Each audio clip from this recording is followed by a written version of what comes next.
Ya pemirsa, Badan Legislasi DPR menyepakati revisi Undang-Undang Pilkada untuk dibawa ke rapat paripurna DPR. Panitia Kerja RUU sepakat perubahan syarat ambang batas pencalonan pilkada dari jalur partai hanya berlaku untuk parpol tanpa kursi di DPRD. Usulan tersebut masuk dalam daftar inventaris masalah revisi Undang-Undang Pilkada mengakomodasi keputusan Mahkamah Konstitusi.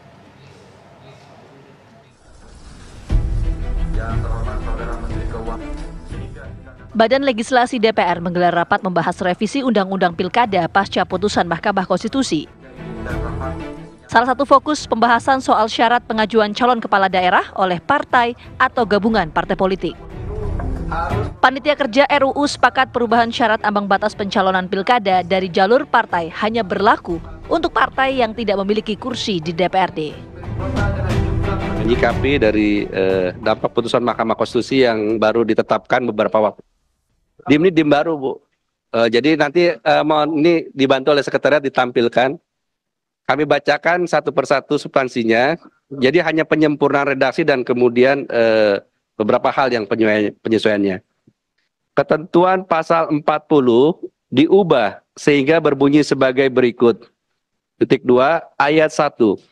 Partai politik atau gabungan partai politik yang memiliki kursi di DPRD dapat mendaftarkan calon jika telah memenuhi persyaratan perolehan paling sedikit 20% dari jumlah kursi DPRD atau 25% dari akumulasi perolehan suara sah dalam pemilihan umum anggota DPRD di daerah yang bersangkutan.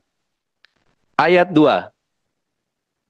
Partai politik atau gabungan partai politik yang tidak memiliki kursi di DPRD provinsi dapat mendaftarkan calon gubernur dan calon wakil gubernur dengan ketentuan titik 2.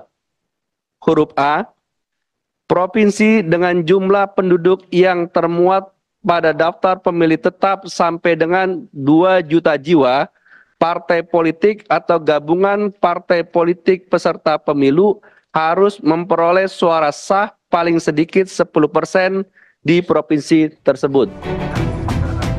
Anggota Badan Legislasi dari PDI Perjuangan menyebut paparan pasal 40 revisi Undang-Undang Pilkada bertentangan dengan keputusan MK. Tayangan yang tadi dipaparkan itu tidak diberi kesempatan kepada setiap fraksi untuk menyampaikan pendapatnya. Langsung digedok. Nah, ini bertentangan dengan keputusan MK. Kalau keputusan MK itu adalah ya untuk semua kan? Ya di sini hanya ditulis untuk yang tidak memiliki kursi. Begitulah. Bagaimana sikap fraksi PD Perjuangan? Kami akan meneruskan perjuangan untuk tetap kita mendorong agar demokrasi di Indonesia tetap berjalan sesuai dengan aturan yang kesepakatan yang sudah kita sepakati, yaitu kita akan taat ajas kepada keputusan Mahkamah Konstitusi. Fraksi PDI Perjuangan juga akan menyampaikan nota khusus penolakan atas pembahasan pasal 40 revisi Undang-Undang Pilkada. Dari Jakarta, Tim TV One mengabarkan.